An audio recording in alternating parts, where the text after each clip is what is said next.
I'll be reading from Luke chapter 10, verses 38 through 42. As Jesus and his disciples were on their way, he came to a village where a woman named Martha opened her home to him. She had a sister called Mary who sat at the Lord's feet listening to what he said. But Martha was distracted by all the preparations that had to be made. She came to him and asked, "Lord, don't you care that my sister left me to do the work by myself? Tell her to help me." "Martha, Martha," the Lord answered, "you are worried and upset about many things, but only one thing is needed. Mary has chosen what is better, and it will not be taken away from her."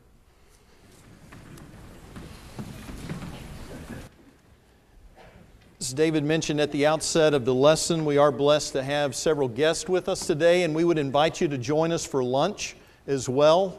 This being a fifth Sunday and the last of the year, immediately after our dismissal today, we'll go over to the Outreach Center, which is this way across the parking lot.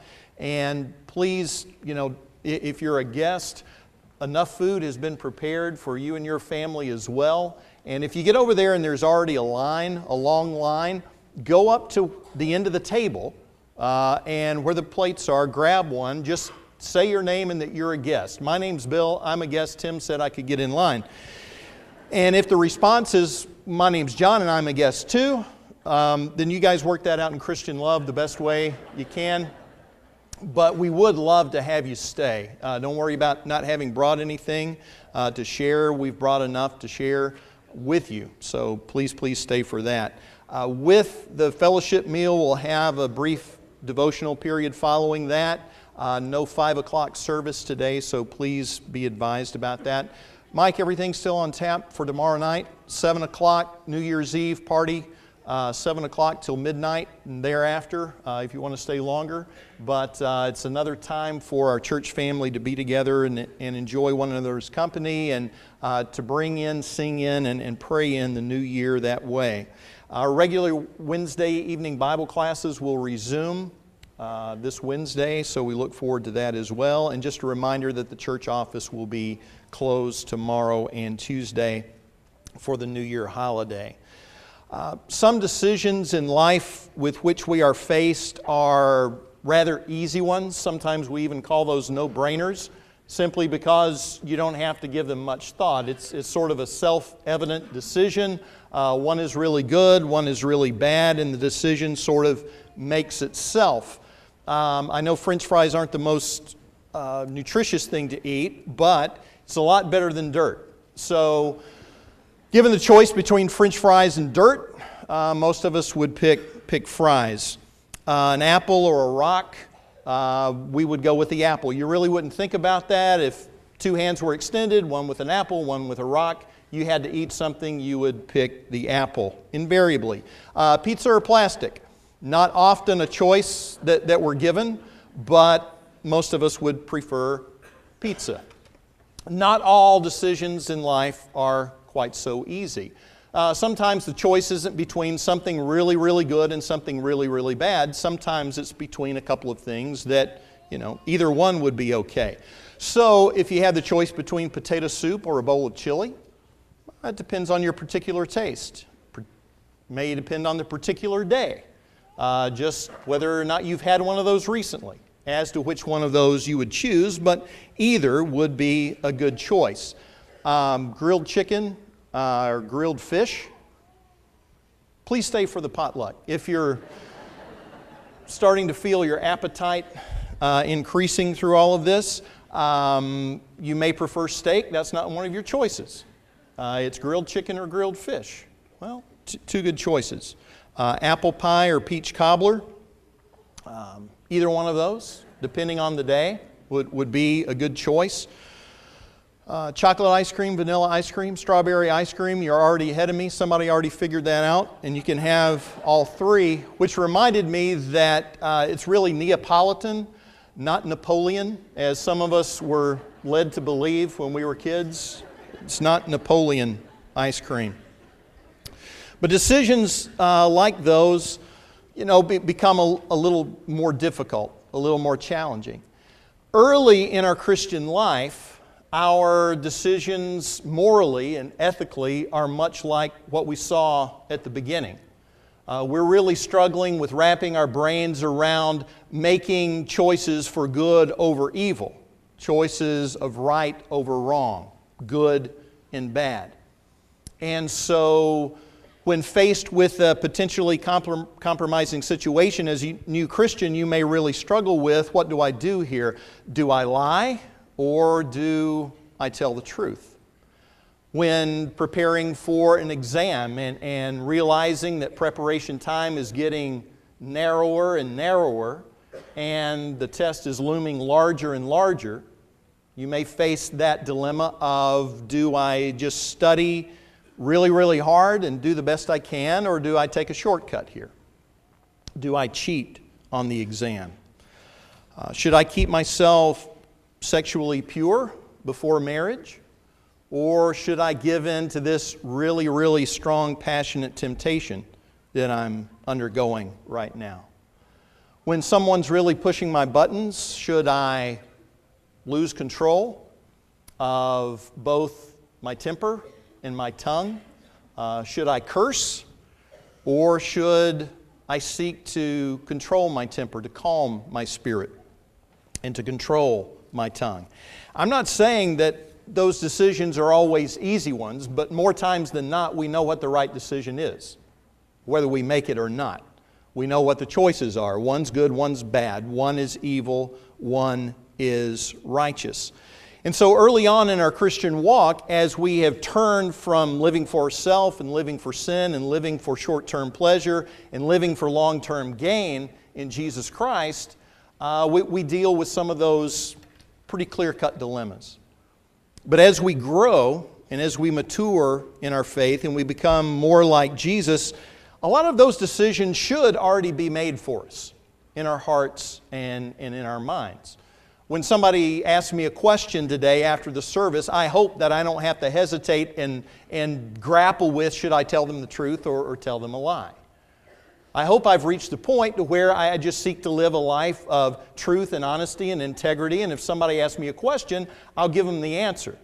Whether it's the answer they want or the answer they like, I'll give them the truthful answer. I'll let my yes be yes and my no be no. Students, when you've been a Christian for a while and you got that test coming up, you know what you've got to do. Maybe cheating was an option at one point, but it's no longer an option. So you study hard, you do the best you can. Sometimes you do better than at other times, but you've already made that decision that you're going to follow a model and a path of integrity. We commit ourselves to sexual purity for the same reason. We don't leave it to the heat of the moment to decide what am I going to do in this situation. We've already worked through that mentally and emotionally and spiritually so that we know the decision that needs to be made. We know that we need to allow God to control and the Spirit to control our emotions and our temper. And while no man can tame the tongue, God can. And we can allow Him to work in our lives that way. So we move to a different level of decisions between good and bad. And once we've settled a lot of those things in our minds and our hearts so that we're not having to grapple with them all the time, we find ourselves more as maturing Christians dealing with choices between good, better, and best. And those options are limitless. Against such things there is no law, we're told in Galatians chapter 5. At the end of our discussion last time in our study through Luke chapter 10, verses 25 through 37, we saw the parable, and I can't remember how many weeks we've done some other things on Sunday morning since then. I can't remember exactly how many lessons ago. But in answer to this lawyer's question, and who is my neighbor, Jesus gives the parable that we often refer to as the parable of the Good Samaritan. And rather than the priest and the Levite who are disengaged and act as if the man isn't there and pass by on the other side, whether having more important things to do or not wanting to get their hands dirty or make themselves ceremonially unclean, or if they just couldn't be bothered, we don't know. but they have no compassion. They show no mercy. The Samaritan does. And he acts for the good of this man who has been beaten and left for dead. And Jesus asks the man which of the three proves to be the neighbor to him. And he responds, I suppose, the one who had mercy on him. And Jesus' answer is, you go and do the same. Wherever you find that person in need, that man, that woman is your neighbor, and so you go and do the same. And then we have passages like Galatians chapter 6, verse 10, so then as you have opportunity, do good to all people, especially to those of the household of faith. That's open-ended, that's open season, no limitation. And so we really have this abundance of good things that can be done always, constantly, 24/7. There is opportunity to be involved in good, and so how could that ever be a problem? Well, I think Luke records what is recorded next, maybe for that very purpose. This text that Isaac read for us just a moment ago from Luke chapter 10, verses 38 through 42.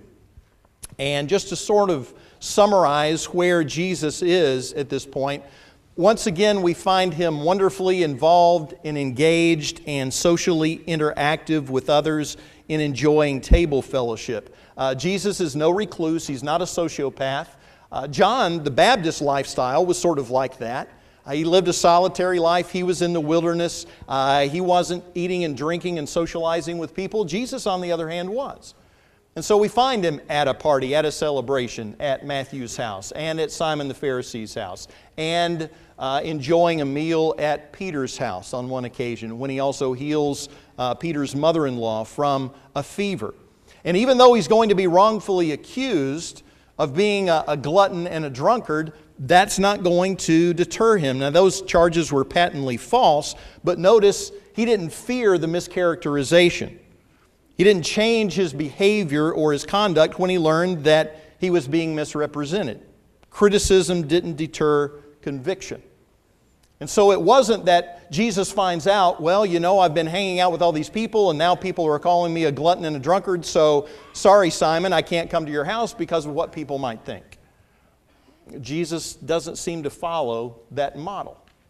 He continues to seek those that need to be brought from a state of lostness to a state of salvation. And in this day, he is the guest in the home of a woman named a woman named Martha.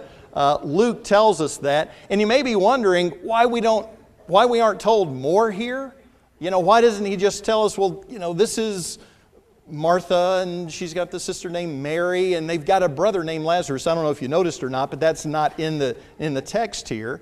Why doesn't Luke tell us that? It's because, well, Luke just really doesn't discuss that. It's from John chapter 11 and John chapter 12 that we learn most of what we know about Lazarus and Mary and Martha. So at this point, as far as Luke's readers are concerned, Martha is a stranger. They haven't met her before. In fact, the village isn't even named. But we know the village is Bethany. In Arabic, the modern name of the place is El Azariah, the place of Lazarus. The story stuck.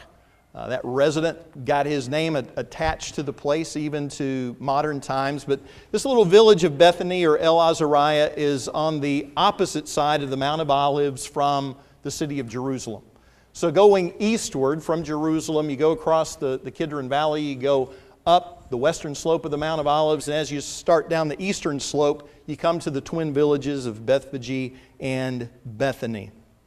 He is in the home of beloved friends. Again, Luke doesn't tell us that, but we gather that from John chapter 11 and John chapter 12. I'm sure that you have friends in whose home you could frequently be found. I mean, you probably spend time in a lot of people's homes. We have life groups and other things like that. But I know you've got some friends in the congregation here that it's just not unusual for them, given your close relationship, for them to be in your house and you to be in their house.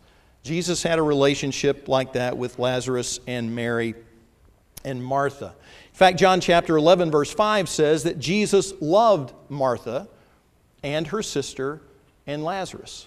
At the tomb, people will comment, see how he loved him. See how Jesus loved Lazarus. And it was reciprocal. They felt the same way about him. Most of the time, the only exception to this is in John chapter 11, verse 1, where Mary's name is mentioned before Martha's name. In every other instance, Martha's name is mentioned first. Did you notice how Luke calls it her house? And she is the one who welcomes Jesus into the house. In John chapter 11, she's the one who, before Mary comes on the scene, goes out to meet Jesus, talks with him first. Likely she is the older sister. Probably not just to Mary, but maybe older sister to Lazarus as well.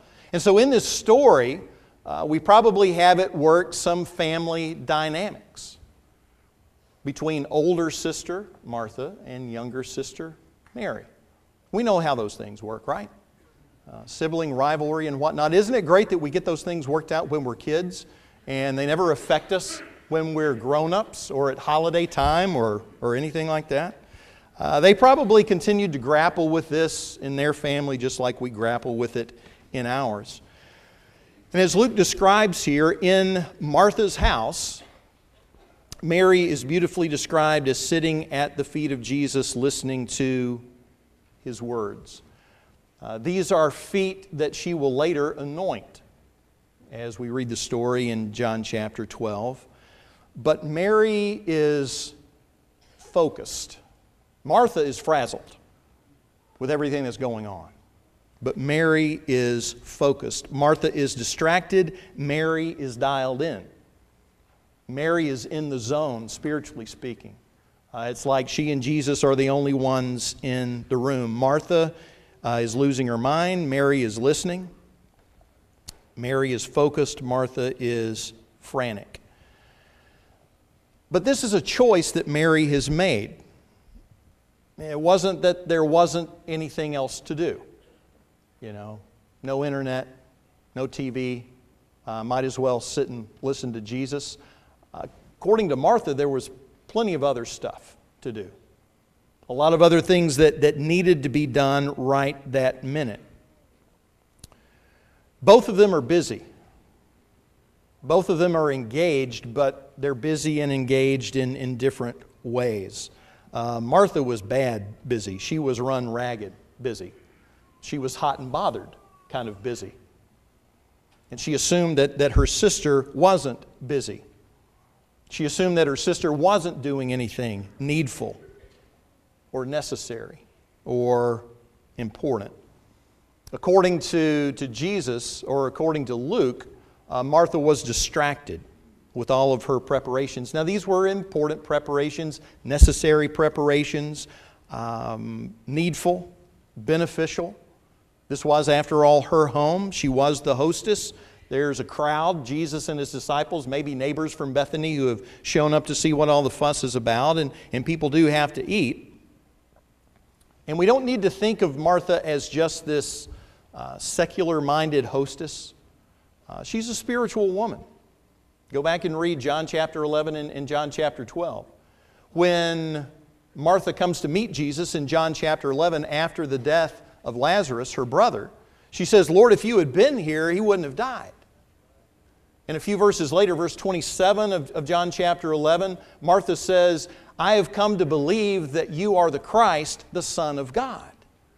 You know, she's no spiritual lightweight.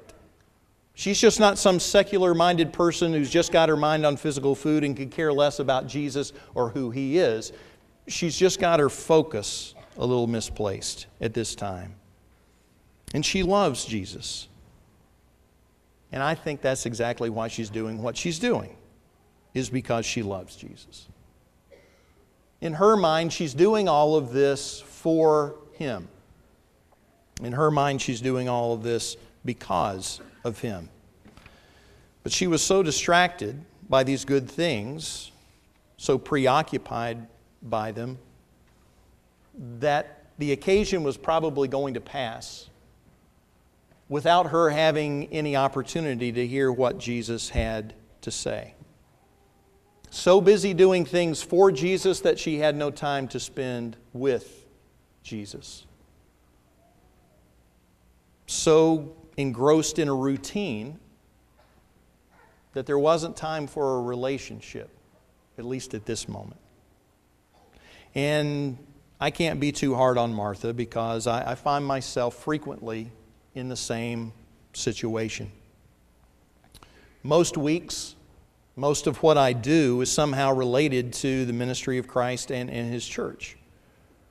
But on further examination, closer examination, often I find that I'm so busy doing things for Him that I don't have a lot of time left to spend with Him. Even in doing all these good things, necessary things, needful things, appreciated things, I find my study of the Word centered around sermon preparation and class preparation and devotional preparation. Always with an agenda, always with a goal, always with an end in mind that's driving my approach to the Word. And not so much time for just delighting in the Word of the Lord, meditating upon it day and night, drinking deeply from the water of life, and having uninterrupted fellowship with the Spirit and His sword, with the powerful and living Word of God. And I find myself praying for things that we request one another to pray for. But I'm frantically flying about, tweeting a prayer here and tweeting a prayer there for this need or that need, but not a lot of extended time to talk to my Father in the name of Jesus, His Son, through the intercession of the Spirit, with no particular agenda, no particular request, or no particular crisis that happens to have driven me to my knees. Not that we don't need to go to our knees in those crises, but our relationship with the Lord has to be more than that. And so if I'm not careful, my week flies by in a hurry in front of a computer screen and reading emails and answering emails and writing letters and putting lessons together and talking on the phone and just being satisfied by spending my time with the Lord in mere grabs and snatches here and there. And nobody could say that those things are bad things. Those are good things, hands down. But I have to be reminded sometimes that they're not the main thing. And that's where Martha sort of missed the target that day. She forgot that the main thing was to keep the main thing the main thing. And Jesus is the main thing. Sometimes a man, under the guise of love for his family and providing for his family, will make an idol of his work and become so engrossed in it, so committed to it, so bound up in it, and his very identity bound up in what he does. Very little time is left for his wife, for his children. And if called on the carpet, if challenged about that by his wife, often his self-justifying defense will be, don't you know that I'm doing this for you? Don't you know that I'm doing this for the children? And yet, what they would prefer to have is time and a deeper relationship. At the end of the Sermon on the Mount, when Jesus says, many will say to me in that day, Lord, Lord, did we not prophesy in your name, and in your name cast out demons, and in your name perform many miracles? Jesus doesn't send them away because they hadn't been busy. He sends them away because they didn't know Him. He says, depart from me, you who practice lawlessness. I never knew you, and you never knew me. And so the problem there that Jesus describes is not a problem of being a slacker, not a problem of being lazy, just a problem of not being focused. And whatever we happen to be doing at the time has the potential to become the pseudo main thing, whatever that is. And it's tempting for me when I become engrossed in what I'm doing in any singular moment, and that becomes my main thing, to view others who aren't involved in that same activity as somehow less committed, whether that's less committed to the lost or less committed to children or less committed to the needy or less committed to fellowship or less committed to commitment. It goes on down the line. And that's what feeds what William Hendrickson calls this outburst of irritability from Martha. An outburst of irritability. You ever had one of those? This morning? On the way to Bible class? Between Bible class and worship? After you got in the pew? It can get you anywhere. I learned through counseling that irritability is anger that hasn't been properly processed. All right? So we can call it irritability, but you're mad about something. And we need to get it out on the table and talk about it and deal with it so that we can stop being so irritable. And she gets chippy and snippy and snarky and even bossy. Do you notice that? She tells Jesus what he should do. Starts barking orders to the Lord as to what he needs to do and telling Mary to get in there and help her. And that's when, in the middle of the frantic activity and the snippiness and the snarkiness and the chippiness, Jesus speaks words of love, because he did love Martha. I mean, that verse in John 11 starts that way. Jesus loved Martha. And that's why he says what he does to her. Words of compassion, words of understanding, and words of tender rebuke. And he says, Martha, you're worried and you're bothered by so many things.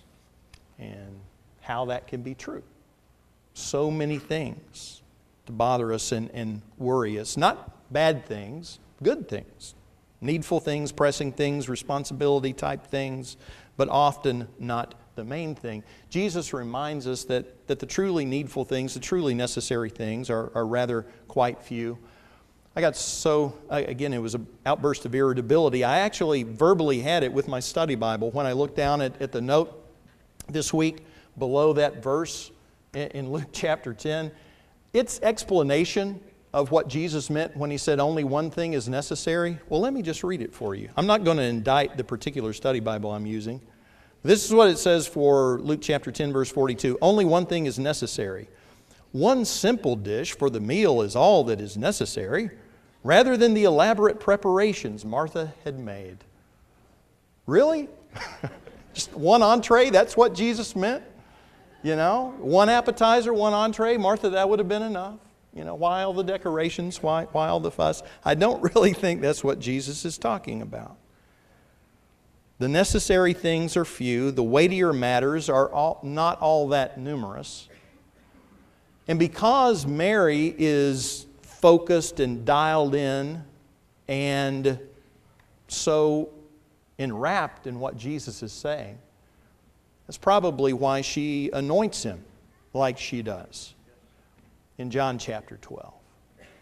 When others are worried about other things, she's been listening. She understands what's going to happen.